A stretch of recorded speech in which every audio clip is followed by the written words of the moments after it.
Hello there, and I don't know what happened there. Hello there, everyone. Welcome to this edition of the podcast. I was really expecting Ralph to try and make me laugh. He was going to do something inappropriate, make me laugh as usual, but he didn't. All I did was just start with a funny voice. Anyway, so today we're going to talk about probably one of the biggest events of the week, which was which was to do with the tariffs. And a court found on Wednesday that the tariffs that he'd imposed on Liberation Day were not lawful, and then the following day, another court found that actually, they would give it a stay, and it meant that it means that they will be able to collect taxes and still collect those tariffs in the meantime, but there will be another decision to come. All very dramatic, and obviously let's get Ralph, who is a cool guy. If you're watching this, you'll see what I mean, because he's got a T-shirt with KUHL on this, which is cool. You're a cool guy. Please enlighten us, because it's one of those things that kind of sounds a bit boring, but actually it's not boring. It's got big implications. And could affect all sorts of things. So, what do you reckon, Ralph? Well, first of all, yeah, it's cool. Cool. Nice. This is my T-shirt saying KUHL, as you said, and this is also a downhill biking brand. I think perhaps it's brakes or something. I don't really know, but clearly you guys know. I'm going to be off to Whistler for a month later this year, and I'm clearly preparing mentally for that. So it is very cool. God, I'm going to make such a person out of myself here, talking in this accent. Yeah. The second thing now is tariffs, and you said it sounds very boring. It probably is a bit boring, but there are lots of things here, I think, to reference. And I have prepared this, of course, a little bit. I wouldn't actually know all these things off the top of my head, and some of them I wouldn't know at all. So apologies if my head is sometimes sort of sagging down towards my page, because I've written a few notes down so that I get the technical terms right. Nice. And so I just wanted to share with you, this is less an opinion piece, but just basically to share with you the goings on of the last 2 days. Amazing. It's amazing, isn't it? So much. Yeah, exactly. In 2 days. There's so much there. Yeah. I mean, actually, when this broke on the day, whenever it was, so it was on Wednesday, but we saw it on Thursday or something. Anyway, when I was writing Watson's Daily, I was really, I love writing Watson's Daily, but that day there was so much going on. It was brilliant. It was really good writing it. But anyway, sorry, Karen. Yeah, I think what happened is that on Wednesday, the tariffs were declared unlawful. Mm-hmm. Boo. And on Thursday, they were declared lawful. Yay. So this is the extent of my legal analysis. Boo and yay. Anyway, so what I wanted to do is I share with you what was going on, and maybe embellish everything with a bit of detail on this. Yeah. And then we're going to talk about what it might mean for ongoing trade negotiations and for the markets, and perhaps also for the decision-making process and future policy enactments of the Trump administration as they may relate to tariffs. Mm-hmm. So what happened is, first of all, let me take you back to the 2nd of April. That was a day which is hailed as Liberation Day in the annals of the Trump administration. And as we of course know, that was the day where sweeping tariffs were announced. We know that was the formula which was being applied basically mechanically to every country, and we got tariffs coming out which were of various nature, but they had all a 10% baseline. So it was 10% was the minimum, and then everybody else, 10% was the minimum or higher. There was no tariff there which was lower than 10%. And if you remember, even the poor penguins in that island of Australia were unhappy about being taxed on goods they didn't even know they produced. Yeah. So that is indeed now the wealth of tariffs, which is under investigation here. On the 29th of May, which is in fact yesterday, so it was probably on Thursday, an institution called I didn't know it existed, so I'm saying it like that, the United States Court of International Trade ruled that the tariffs announced on the 2nd of April, on Liberation Day, were unlawful. And it's interesting, so that's the boo, from the point of view of the Trump administration. And as we said many times here on the program, Trump currently governs largely by circumventing Congress, by circumventing Parliament. And the reason that he can do that is that he governs on the basis of emergency laws, which allow him to enact things by executive order, which normally would have to go through Congress and then, of course, take their procedural time. Trump clearly doesn't like this type of stuff. I mean, he doesn't want to spend a lot of time on things. He wants to implement things quickly. Yeah. And that is why he chose to invoke emergency status on the basis of several laws which allow him to do that and do it in this way. The Liberation Day tariffs were invoked on the basis of such a law. And this law is known as IEEPA, which is a longish acronym IEEPA. I think we've all seen this somewhere. And now I need to actually take a look so that I get this right. This is the 1977 International Emergency Economic Powers Act. And this particular act, passed in 1977, says that the President of the United States is enabled to put in economic measures, tariffs or other things, if there is a situation deemed to be an emergency generated by foreign actors of economic nature in the United States. That's basically what it says.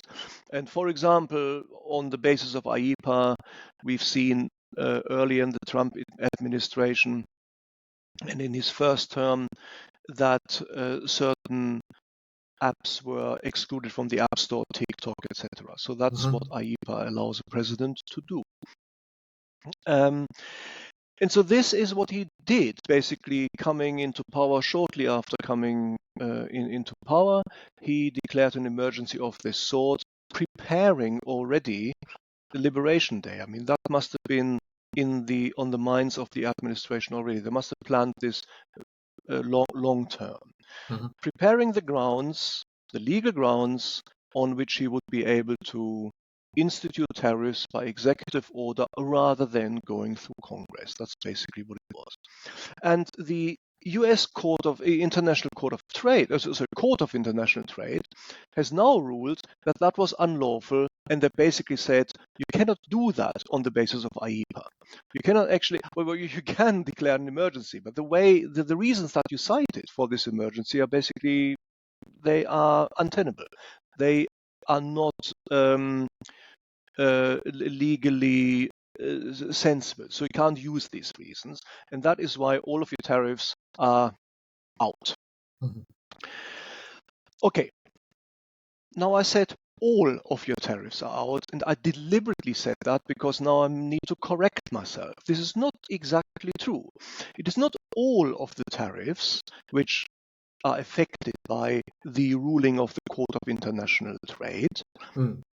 It is only those tariffs which were basically blanket tariffs, but not what I would call maybe a sectoral tariff. Specifically, I'm talking about the 25 percentage points tariffs on steel and aluminium, and also the 25% additional or incremental tariff, if you remember, on cars and car parts. These tariffs are not impacted by the ruling of the International Court of International Trade. And the reason why that is that they were instituted on the basis of a different act. Lots of details coming up. This is very interesting contribution. So I hope you're making notes, guys, because this next act, this is the Trade Expansion Act 1962. And it is in particular section 232. Well, look, you see this. I know. I just love the way you do this. So carry on. You see this stuff in the press. You see, section 232, and everybody's like, yeah. What is that then? Exactly. Anyway, sorry. It's like when I was on the dealing floor, like 3 or 4 weeks in, everybody talked about things I've never heard about. Can you just do me this or that, Ralph? And I would say, yeah, cool, absolutely. Yeah. So what's he talking about? Anyway, no idea. Here it is similar. So this is section 232 of the Trade Expansion Act in 1962, right? And maybe some of you may remember. Actually, your listenership, your readership is a very young demographic, so actually nobody will remember this. But the 1962, this particular act allowed JFK to start the so-called GATT talks back in the day, the General Agreement on Tariff and Trade, which is part of the way in which the US basically got into the EU and got trade negotiations established with the burgeoning EEC at the time. So this is a well-known act. It has been used by many presidents, but President Trump used this particular section. So let me read for you exactly what this thing does. And this is from the official website of the Congress of the United States. So I'm not making this up. It says here, Article 1, Section 8, this is quote, of the US Constitution gives Congress power to impose duties and regulate foreign commerce. Congress, you mind this word? This is an important word. Congress has delegated some of these authorities to the President through statutes. Section 232, there it is. Section 232 of the Trade Expansion Act of 1962 allows the President to impose restrictions on goods, imports, or enter into negotiations with trading partners if the US Secretary of Commerce determines, following an investigation, that the quantity or other circumstance of those imports, now there's a quote, threaten to impair, unquote, from the text, US national security. So they managed to actually defer the operative words of this whole blurb until the very end. It's national security which has to be deemed to be at stake before the President of the United States can use Section 232 of this Act to invoke a power. If that is not done, then the power is instituted in Congress, in Parliament, as it always is in democracy. So you can see what's been going on here. The original 4th of April Liberation Day list of tariffs were invoked on the strength of a law that gives the President the right to do this by executive order if an emergency is declared. The 25% sectoral tariffs were also justified in the same way on the basis of another law, which does essentially the same thing, which allows the president to do this unilaterally by executive order if they declare an emergency. This time, however, the emergency has to be different. It's not an economic emergency. This one has to be something that is threatening to impair national security. And this is exactly what was done here. I mean, basically, we're saying that, this is like all very bad, that the automotive parts and the automotive sector is in the US is impacted in this way. So this is tantamount to a national security issue. And because of this, I'm being play acting as Trump now. I instruct the US Secretary of Commerce to look at this, do an investigation, and then recommend that Section 232 is invoked. And this is exactly what happened. So this is the basis for that, which means that the US Court of International Trade has said that the Liberation Day tariffs are unlawful because the basis on which they were invoked does not tantamount to an economic emergency. Yep. The sectoral tariffs of the 25 percentage point things on automotive parts, however, they were invoked on part of a different tariff. And that is the reason why they are not affected by the US Court of International Trade's ruling. Now, obviously, so we need to keep this in mind for the time in our chat when we get to try to evaluate what that might mean for trade negotiations. So that's the situation. Or rather, that was the situation on Wednesday. On Thursday, the situation had changed. Craig David song, isn't it? You know, Wednesday, got to do it on Thursday. You know, it goes like that. Anyway, sorry. I'm sure the quality of that particular lyric is very similar to what went into this reasoning here. I think so. Anyway, so I would actually, this is maybe unfair. This reasoning is actually quite smart, to be honest with you. To do it in this way, that's quite smart. So anyway, so that was the situation on Wednesday. On Thursday, the situation had changed. And let me just emphasize, Thursday is just one day after Wednesday. So this really has not actually taken very long. Now, the Trump administration's genitive reaction to the Court of International Trade ruling on Wednesday was characteristically florid. And I'm just going to read out, Karen Levitt had some very uncompromising things to say. And I think Mr. Trump called the lawyers involved sleazeballs, which is a term he uses frequently.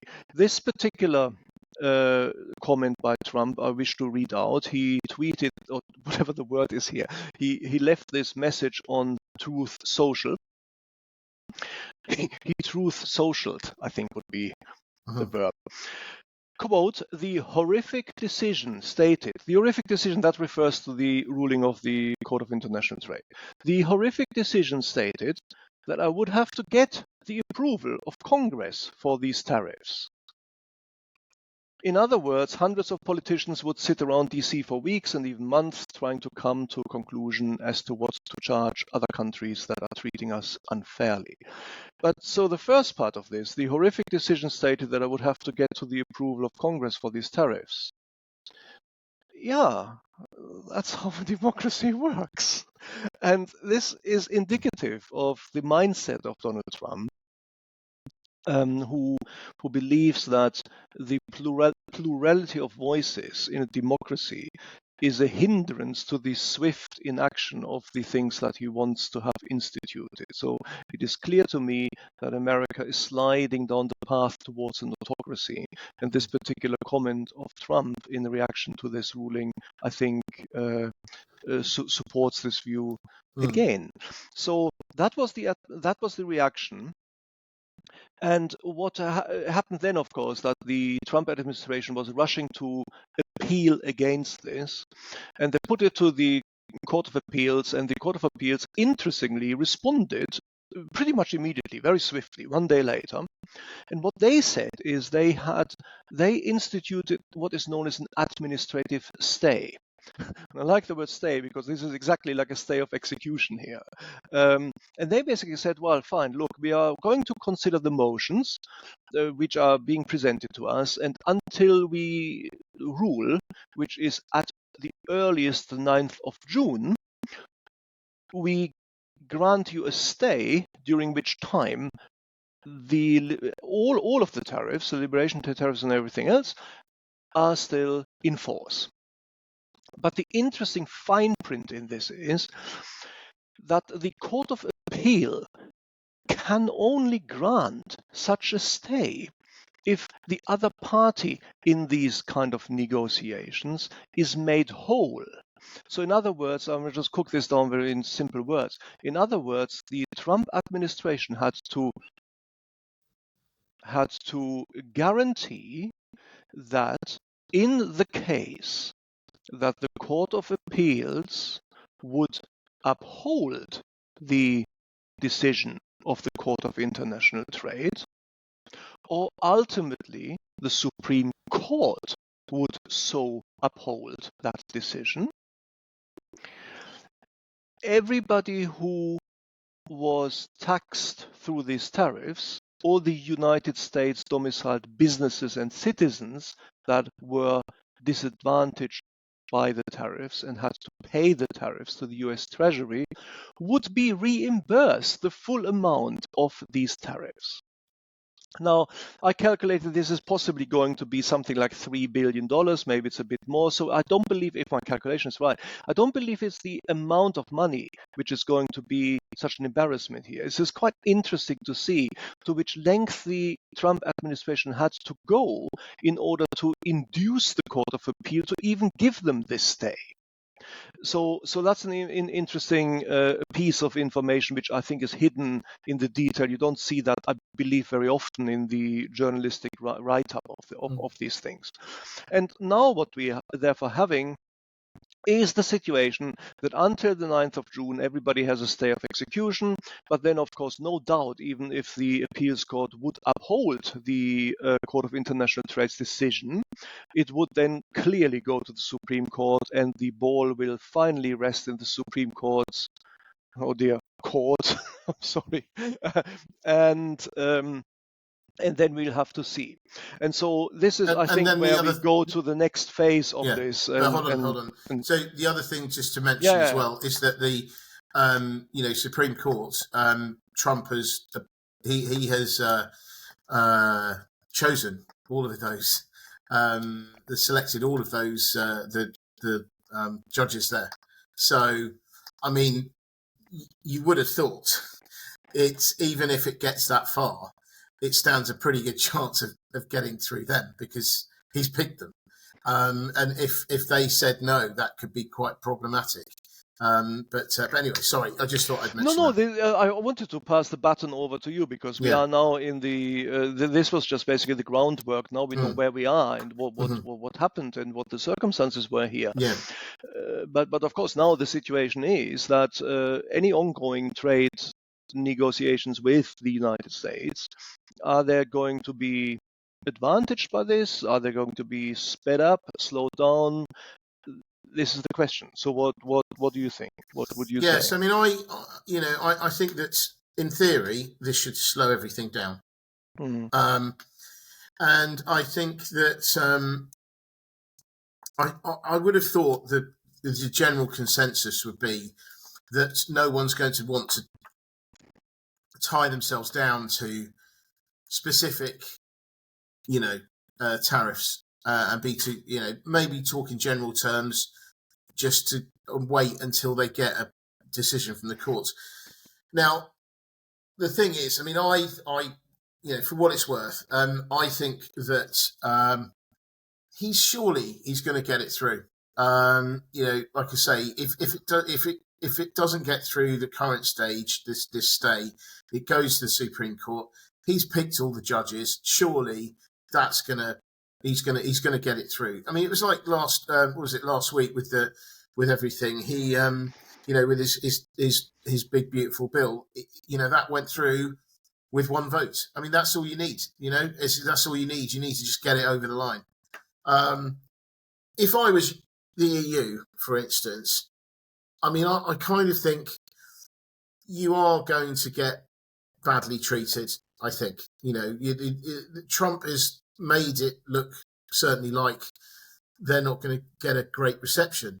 So I think that what may happen is, what about if I was the EU, I would say, look, Donny, baby, Would you really say yeah, that? I said, Donny, okay, so I think yeah, you should be more respectful. Hey, Donny T, big dog, big D. Actually, no, you probably like that. Sorry, I should say it. So Donald Trump, and say, look, we believe in you. We think you're great, and maybe in the past we've been a bit unfair. So why don't we, because we believe in you, let's get it done now. Get a tariff done now, and then whatever the court decides, that's okay, right?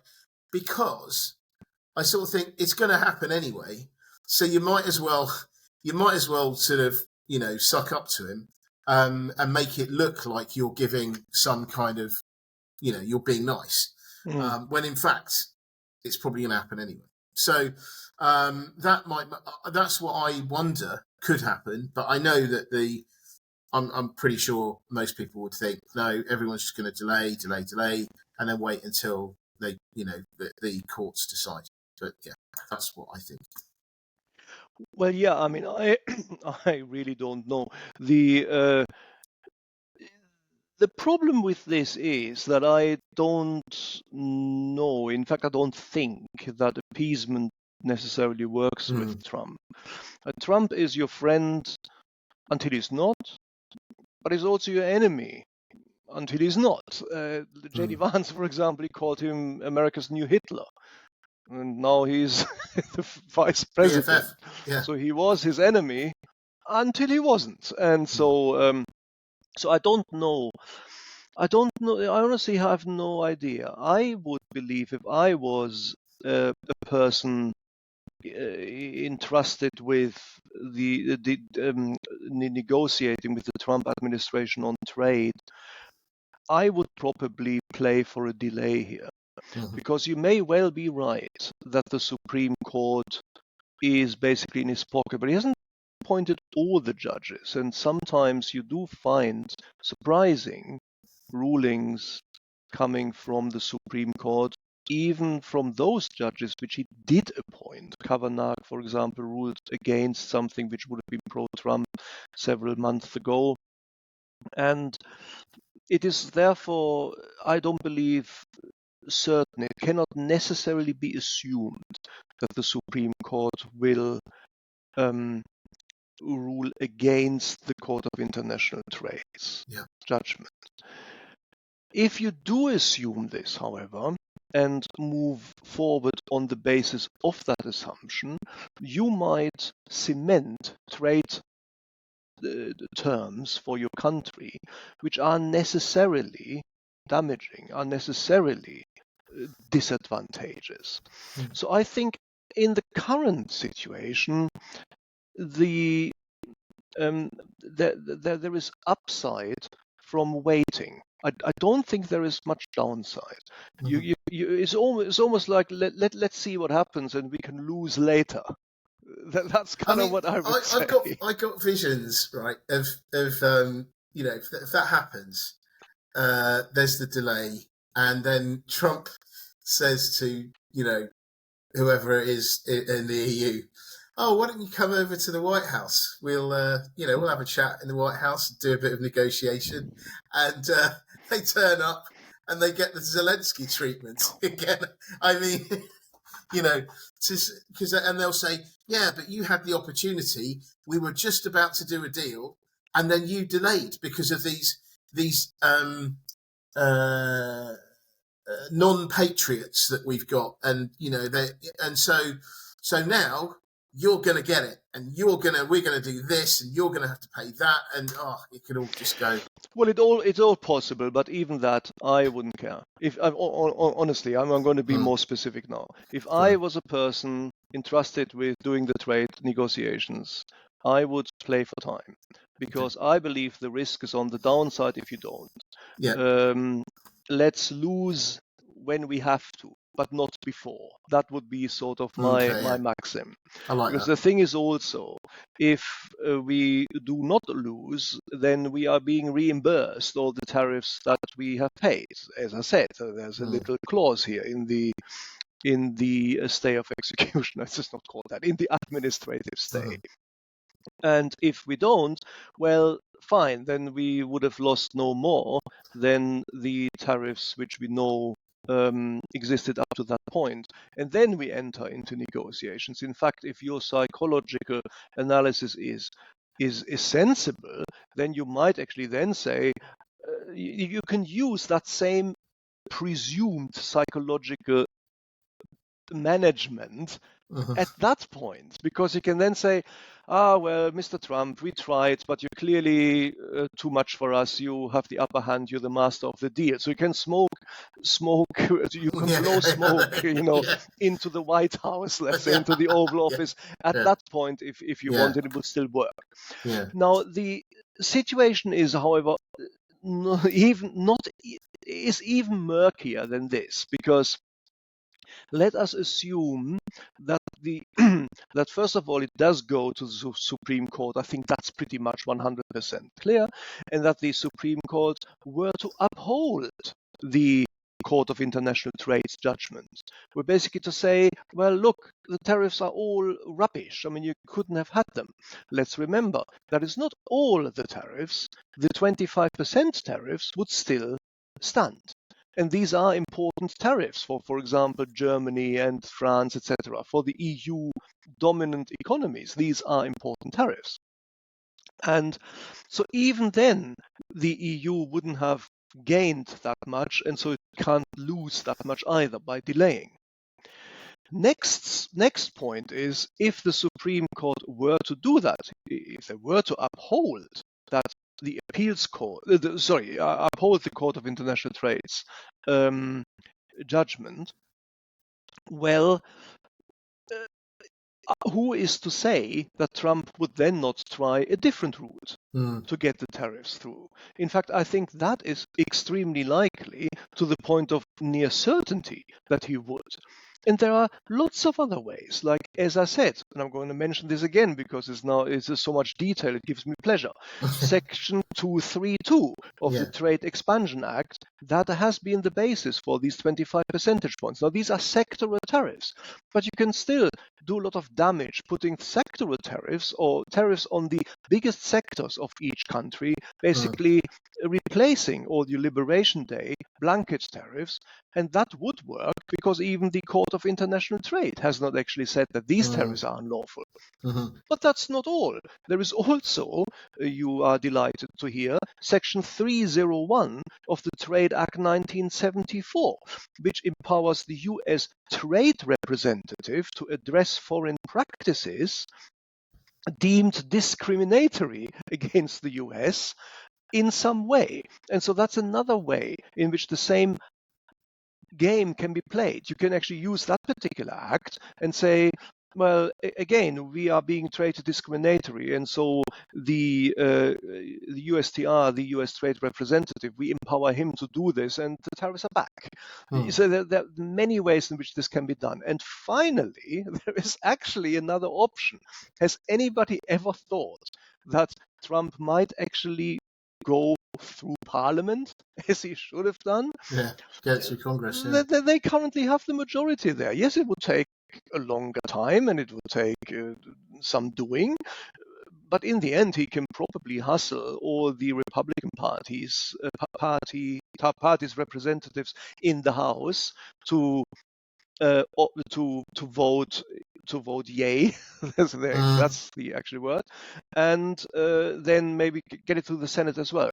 What he has to do, however, and that is certain, he has to get this done and dusted before the midterms. because currently he's got a majority in the House and the Senate. But given the chaotic shambles that this administration has so far been, it is far from implausible to suggest that he might lose these majorities in the House and the Senate come the midterms. And if he does, then he's not going to be able to use Parliament for this, and he's no longer going to be able to circumvent Parliament that easily, because we must also not forget that Congress has the power to declare the declaration of emergency, which he has done on IEPA, unlawful. Congress has that power. They just choose not to use it because of the preponderance of Republican representatives in the House. So it is also interesting to me here to see that the bulwark is now the judiciary. The pushback does not come from Parliament, from the Democrats. It comes from the judiciary. And that is why, again, I would say if I was a trade envoy to the EU, I would say, let's just play for time. We play for time that's good for us, because basically we can lose whenever we have to, so let's lose later. That's the sort of new Ralphie maxim, let's lose when we have to, but not before. And then we can always wait also for the midterms, or we can delay this as much as we can, so hoping for a better outcome in the midterms. But in the end, I think this entire situation here clearly demonstrates that we, as in Europe and everybody, is no longer dealing with a country that plays by its own rules, by the rule of law, which upholds and respects parliamentary process and procedure, which is bent on pushing through certain unilateral legislation without Parliament, and everything looks also the response of the administration to any attempt by the judiciary to limit the power of the executive. Everything points towards this country moving towards an autocracy. And we're only 5 months in. And so with that somber voice, I'd like to conclude today. Yeah, wouldn't we all? So yes, no, fair enough. I mean, it's if you're looking at it from a very neutral point of view, it's quite amazing. We are witnessing some incredible moments, and maybe in years to come we'll look back and think, oh, that was a bit crazy, or things may get even more crazy. I don't know, but I've never seen anything like this. And I don't know if anyone has. In terms of Western powers that we, or sort of advanced economic powers doing something like this. It's pretty incredible. So, well, we indeed haven't. I mean, I don't believe we have. Not since the Second World War. There were, of course, examples where democracies were hollowed out and replaced with totalitarian regimes before the Second World War. But afterwards, to my knowledge, I certainly might have missed something, but I don't think we have ever seen it. We have seen something like this after the fall and dissolution of the Soviet Union. Putin did dismantle all the checks and balances, what little checks there were acting on him progressively. And so we have seen, of course, how existing systems can be hollowed out and subverted into a autocracy before, but not from a democracy of that impeccable and long historical standing of the United States. Yeah, absolutely. Anyway, thank you very much indeed. Absolute pleasure, as always. And I hope you have a cool evening. Yes, thank you. So, yeah. Anyway, thank you very much. Have a great evening. Thank you very much for listening, watching, however you've consumed this. And we'll be back again, hopefully, next week. We will. And as Thanks very much. always, thank you very much for having me, guys. Thank you. See you. Bye.